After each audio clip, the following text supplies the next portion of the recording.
Hi friends, இன்றைக்கி August 9 வெள்ளிக்கிழமை சிறகடி காசை சீரியலில் என்ன நடக்க போகுது அப்படின்றத பற்றி இப்போ பார்க்கலாம்.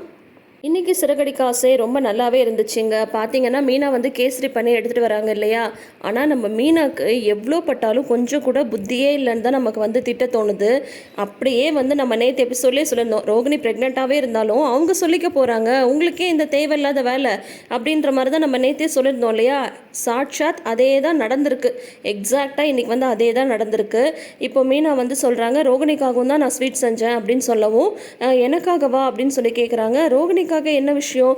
அப்படியே ரோகிணி விஷயத்தில் ஏதாவது ஒரு நல்ல விஷயம் நடந்திருந்தா கூட அவள் முதல்ல என்கிட்ட தானே சொல்லுவா, அவங்ககிட்டயே வந்து சொல்லுவா அப்படின்ற மாதிரி விஜயா வந்து கேட்க, ஆமாத்த நிஜமாவே இது ரோகிணிக்காக நல்ல விஷயம் தான் அப்படின்னதும், சும்மா நல்ல விஷயம்னு சொல்லாதீங்க மீனா, அப்படி என்ன எனக்கு ஒரு நல்ல விஷயம் நடந்திருக்கு, நான் சொன்ன மாதிரி நான் ஃபஸ்ட்டு ஆன்ட்டிகிட்ட தானே சொல்லுவேன் அப்படின்னு ரோகிணி வந்து சொல்ல, நீங்கள் வந்து உண்டாயிருக்கீங்கல்ல, இன்னும் எவ்வளோ நேரம் அதை வந்து மறைச்சி வைக்க போகிறீங்க அப்படின்ற மாதிரி மீனா வந்து சொல்கிறாங்க. என்னது ப்ரெக்னெண்ட்டா? சூப்பர் ரோகிணி அப்படின்ற மாதிரி சொல்கிறாங்க. என்னம்மா சொல்கிற அப்படின்றாங்க அண்ணாமலை. ஆமாம் மாமா, இன்றைக்கி வந்து ரோகிணி வந்து குழந்தை பெற்றுக்கிற ஆஸ்பத்திரிக்கு வந்து போயிருக்காங்க அப்படின்ற மாதிரி மீனா வந்து சொல்கிறாங்க. ரோகிணிக்கு வந்து பயங்கர ஷாக் ஆகிடுது. ஒன்றுமே புரியல, இந்த விஷயம் இவளுக்கு எப்படிடா தெரிஞ்சது, அதையும் இப்படி போட்டு இப்படி உடச்சி வச்சிருக்காளே அப்படின்ற மாதிரி ஆத்திரமாக வருது அவங்களுக்கு.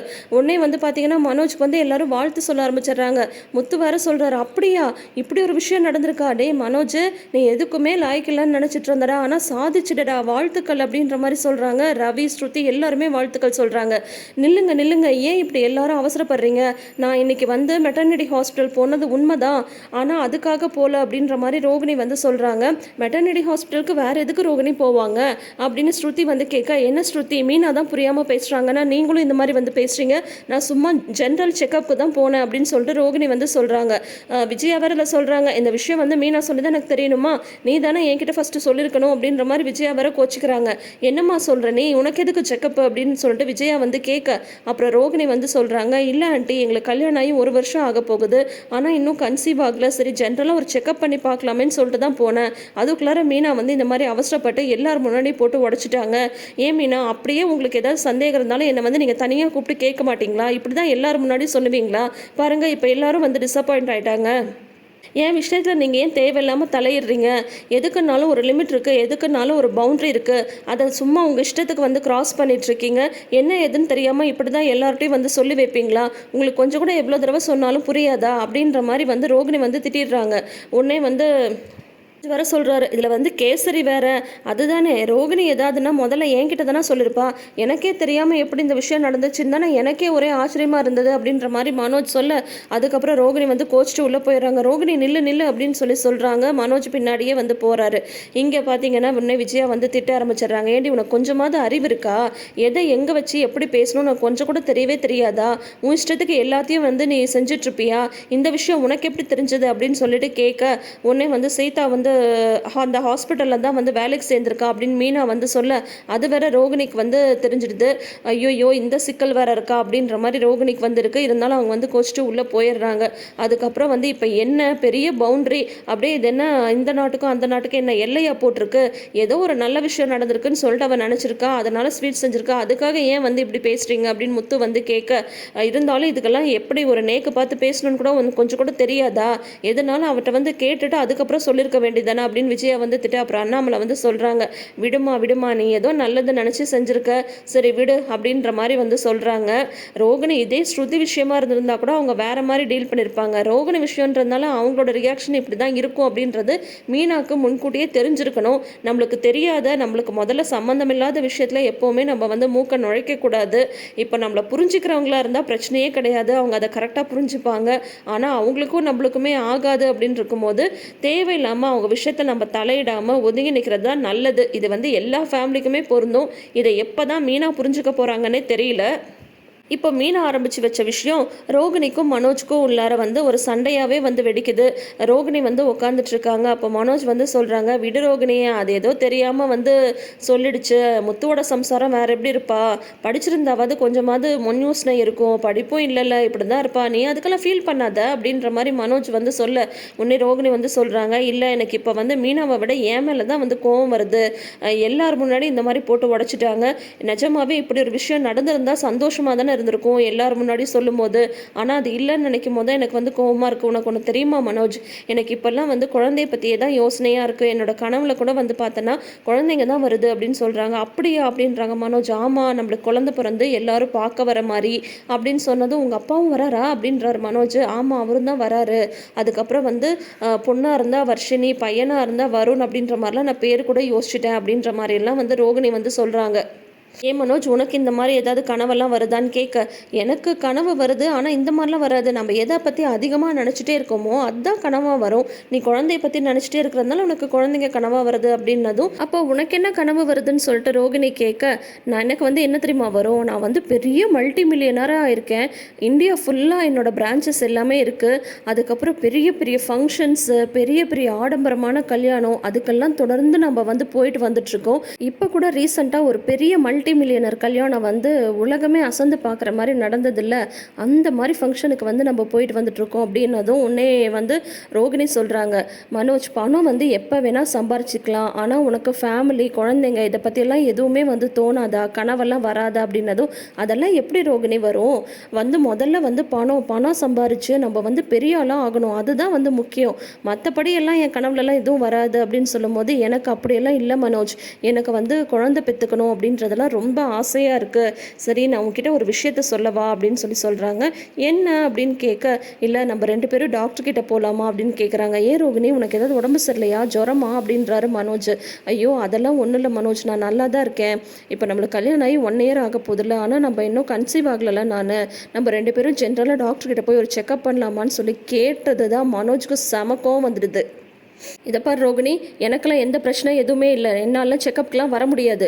நீ வேணா செக்கப்புக்கு போகிறதுன்னா போ, என்ன நீ அப்படின்ற மாதிரி வந்து கேட்குறாங்க. என்ன மனோஜ் இதுக்கு போய் கோச்சிக்கிற, இது வந்து நார்மலான ஜென்ரலான ஒரு செக்கப் தானே, நம்ம ஃபிட்டாக இருக்கோமான்னு நம்மளுக்கே தெரிஞ்சுக்கிறதுல எந்த ஒரு தப்பும் கிடையாதுல்ல, அதுக்காக தான் சொல்கிறேன் அப்படின்றாங்க. எனக்கு தெரியும் நான் ஃபிட்டாக இருக்கேனா இல்லையான்ட்டு, நான் பர்ஃபெக்டாக இருக்கேன், எனக்கு எந்த பிரச்சனையும் கிடையாது அப்படின்னு சொல்லிட்டு மனோஜ் சொல்ல, எப்படி நீ வந்து இவ்வளோ உறுதியாக சொல்கிற, டாக்டர்கிட்ட செக்கப்புக்கும் வரமாட்டேன்னு சொல்கிற, ஆனால் நீ வந்து இவ்வளோ ஃபிட்டாக இருக்கன்னு எவ்வளோ உறுதியாக சொல்கிற, அப்போது நீயும் ஜீவாவும் வந்து லிவின்ல இருந்தீங்கல்ல, அப்போ ஜீவா கன்சீவ் ஆனாலா அப்படின்னு சொல்லிட்டு கேட்குறாங்க. இதை கேட்டதும் மனோஜ்க்கு இன்னும் கோவம் வந்துடுது. என்ன ரோகிணி, என்ன கேள்வி கேட்குற நீ, உன்கிட்ட நான் இது வரைக்கும் ஏதாவது வந்து மறைச்சிருக்கேனா, எனக்கும் ஜீவாக்கு இருந்த அஃபேரை பற்றி ஆல்ரெடி நான் உன்கிட்ட எல்லாமே வந்து சொல்லிட்டேன், அப்படி இருந்தும் இப்படி ஒரு கேள்வியை வந்து என்னை பார்த்து கேட்க உனக்கு எப்படி மனசு வந்துச்சு அப்படின்னு சொல்லிட்டு மனோஜ் வந்து கோவமாக பேசுகிறாரு. உடனே ரோகிணி வந்து, இல்லை மனோஜ், நான் எதுக்கு அப்படி கேட்டேன்னா எதுவும் நீ வந்து சொல்ல தேவையில்ல ரோகிணி, நான் வந்து நல்லா இருக்கேன்றது எனக்கு நல்லா தெரியும், ஆனால் அதுக்காக நீ இப்படி ஒரு கேள்வி வந்து கேட்பியா, நான் அவளோட லிவின்ல இருந்தேன் அப்படின்றதெல்லாம் ஏன் உனக்கு தெரியாதா, முதலே தெரியும் தானே, எல்லா உண்மையும் சொல்லி தானே நான் வந்து உன்னை கல்யாணம் பண்ணேன். இப்போ நான் வந்து கேட்குறேன், நீ வந்து மலேசியாவில் இருந்த, நீ வந்து இங்கே இந்தியாவில் கூட கிடையாது, அப்படி இருக்கும்போது நீ அங்கே மலேசியாவில் யாரையாவது லவ் பண்ணியா, இல்லை நீ ஏதாவது அங்கே கன்சீவ் ஆனியான்னு நான் கேட்டால் உனக்கு எப்படி இருக்கும், இல்லை உனக்கு யார் கூடயாவது கல்யாணம் நடந்திருக்கான்னு நான் கேட்கவா அப்படின்னு மனோஜ் வந்து உண்மையை டக்கு டக்குன்னு கேட்க ரோகிணிக்கு பயங்கர கடுப்பாயிடுது. உடனே வந்து மனோஜோட ஷட்டையை பிடிச்சிடுறாங்க. என்ன கேட்டால் என்ன பார்த்து, எப்படி மனோஜ் என்னை பார்த்து இப்படி ஒரு கேள்வி உன்னால் கேட்க முடிஞ்சது அப்படின்னு சொல்லிட்டு உடனே அழுது ட்ராமா பண்ண ஆரம்பிச்சிடுறாங்க. ரோகிணி, பின்ன என்ன ரோகிணி, நீ மட்டும் என்ன அந்த மாதிரி கேட்கலாமா அப்படின்னதும், சரி மனோஜ் விடு, சாரி, நான் அப்படி உன்னை கேட்டிருக்க கூடாது தான், அதே மாதிரி நீயும் இந்த மாதிரிலாம் பேசக்கூடாது சரியா அப்படின்னு ரோகிணி சொல்ல, சரி எனக்கு மனசு சரியில்லை, நான் கொஞ்ச நேரம் வெளியில் உட்காந்துட்டு வரேன்னு மனோஜ் வந்து போயிடுறாரு. ரோகிணிக்கு வந்து ஜென்ரலாக இவர் வந்து சொல்லும் போதே இப்படி இருக்கே, உண்மை தெரிஞ்சதுக்கப்புறம் எப்படி இருக்கும் அப்படின்ற மாதிரி யோசிக்கிறாங்க ரோகிணி. இங்கே மனோஜ் வெளியில் உட்காந்துட்டு இருக்காங்களா, அப்போ விஜயா வந்து வராங்க. டேய் மனோஜ், தூங்கலையா, என்னடா பண்ணிட்டு இருக்க அப்படின்றாங்க. இல்லைம்மா தூக்கம் வரல அப்படின்றாங்க. ஏன்டா டல்லாக இருக்க அப்படின்றாங்க. இல்லை அதெல்லாம் ஒன்றும் இல்லை அப்படின்னு சொல்கிறாங்க. சொல்லுடா என்ன விஷயம், இந்த மாதிரிலாம் நீ வந்து உட்கார மாட்டியே அப்படிங்க. உடனே வந்து மனோஜ் வந்து நடந்த விஷயத்த சொல்கிறாங்க. இல்லைம்மா, மீனா வந்து ரோகிணி ப்ரெக்னெண்ட்டாக இருக்கா அப்படின்னு நினச்சிட்டால, உடனே ரோகிணி வந்து என்னையும் வந்து செக்கப்புக்கு கூப்பிட்றா அப்படின்னு சொன்னதும் அதுக்கே விஜயா கோவம் வருது. ஏன்டா உங்களுக்கு கல்யாணம் ஆகி எத்தனை வருஷம் ஆச்சு, இன்னும் 1 வருஷம் கூட ஆகலைல்ல, அதுக்குள்ளார இதுக்கு செக்கப் அது இதெல்லாம் போகணும் அப்படின்னு சொல்லி விஜயா கேட்க, நீ இப்படி இதுக்கே இப்படி சொல்கிறியே, அவன் என்ன தெரியுமா கேட்டா அப்படின்றாங்க. என்ன அப்படின்னதும், இல்லை நீயும் ஜீவாவும் வந்து ரிலேஷன்ஷிப்பில் இருந்தீங்களே, அப்போ ஜீவா வந்து கன்சீவ் ஆனாலா, இவ்வளோ கான்ஃபிடென்ட்டாக சொல்கிற, உனக்கு எதுவும் இல்லைன்ட்டு அப்படின்னு கேட்குறாமா அப்படின்னது. எவ்வளோ தைரியம் இருந்தால் இப்படி ஒரு வார்த்தையை வந்து கேட்டிருப்பா. ஏண்டா நீ என்ன அவட்ட பொய் சொல்லியா கல்யாணம் பண்ண, எல்லா உண்மையும் சொல்லி தானே கல்யாணம் பண்ண, அப்படி இருந்தும் எப்படி வந்து அவள் இப்படி ஒரு வார்த்தையை வந்து உங்ககிட்ட கேட்கலாம், இதெல்லாம் சும்மாவே விடக்கூடாது, நீ வா நான் அவட்ட பேசிக்கிறேன் அப்படின்னு சொல்லிட்டு உடனே விஜயா கோவம் வந்துடுது. வந்து ரோகிணி அப்படின்றாங்க. என்ன ஆண்டி அப்படின்றாங்க. என்ன வார்த்தையை நீ வந்து வந்து மனோஜ்ட்ட வந்து கேட்டு வச்சிருக்க. நீ இஷ்டத்துக்கு எது வேணால் கேட்பியா? அவன் உன்கிட்ட பொய் சொல்லி கல்யாணம் பண்ணானா? ஏற்கனவே வந்து அந்த ஜீவான்ற பொண்ணை லவ் பண்ணன்னு சொல்லி தானே வந்து கல்யாணம் பண்ணா. அவள் ஒரு திருடி பணத்தை வந்து தூக்கிட்டு போயிட்டா. அந்த உண்மையும் எல்லாமே உன்கிட்ட வந்து சொல்லிட்டான்ல. உன்கிட்ட ஏதாவது மறைச்சானா? ஆனால் அப்படி இருந்தும் நீ வந்து இப்படி ஒரு வார்த்தையை அவனை பார்த்து வந்து கேட்டிருக்க. அது அவன் மனசுக்கு எவ்வளோ கஷ்டமாக இருந்திருக்கும். முதல்ல உன்னால் எப்படி இந்த மாதிரிலாம் யோசிக்க முடிஞ்சது? இதை பாரு ரோகிணி, எனக்கு மனோஜுக்கு அப்புறம் இந்த வீட்டில் பிடிச்சது நீ தான். நீ மனோஜ்க்கு வந்து ரொம்ப ஹெல்ப் பண்ணுற, அவனை வந்து நீ நல்லா பார்த்துக்கிறேன்னு சொல்லிட்டு தான் உன் மேலே நானும் உயிராக இருக்கேன். ஆனால் நீ இந்த மாதிரிலாம் பேசிட்டு இருந்தேன்னு வையேன், அப்புறம் வந்து உனக்கு கிடைக்கிற மரியாதை இந்த வீட்டில் கிடைக்காம போயிடும். நல்லா வந்து கவனிச்சுக்கோ. தேவையில்லாமல் அவசரப்பட்டு வார்த்தையை வந்து விடாத அப்படின்னு நல்லா திட்டி விட்டுறாங்க. உன் மேலே இருக்கிற மரியாதையை நீயே வந்து குறைச்சிக்காத அப்படின்ற மாதிரிலாம் திட்டிடுறாங்க.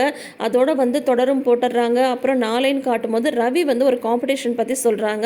அதாவது சிறந்த ஜோடியை வந்து தேர்ந்தெடுக்கிற காம்படிஷன். இதில் சிறந்த ஜோடியாக வரவங்களுக்கு வந்து 1 lakh கேஷ் ப்ரைஸ் கிடைக்கும் அப்படின்ற மாதிரி ரவி சொல்ல, மனோஜ் வந்து சொல்கிறாங்க, என்ன அந்த ஷீல்டை நானும் ரோகிணி ஈஸியாக வாங்கிடுவோம், டைம் வேஸ்ட் பண்ணி இதுக்கு போகணுமான்னு தான் யோசிக்கிறேன் அப்படின்னதுக்கப்புறம் தான் ரவி வந்து சொல்கிறாரு, இதுக்கு வந்து ப்ரைஸ் மணி 1 lakh அப்படின்ட்டு. அதை கேட்டுட்டு 3 ஜோடியும் வந்து ஆச்சரியமாறாங்க.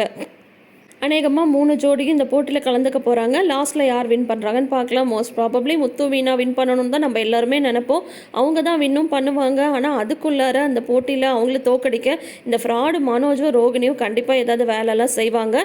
என்னன்னு சொல்லிட்டு வெயிட் பண்ணி பார்க்கலாம். ஸோ தொடர்ந்து வீடியோஸ்க்கு நம்ம சேனலை இப்பயே சப்ஸ்கிரைப் பண்ணிக்கோங்க. நோட்டிஃபிகேஷன் பெல் ஐக்கானில் ஆல் சிம்பிள் கிளிக் பண்ணிக்கோங்க. கூடவே இந்த ப்ரிவ்யூ பற்றி உங்களோட கருத்துக்கெல்லாம் மறக்காமல் ஷேர் பண்ணுங்கள். தேங்க்யூ.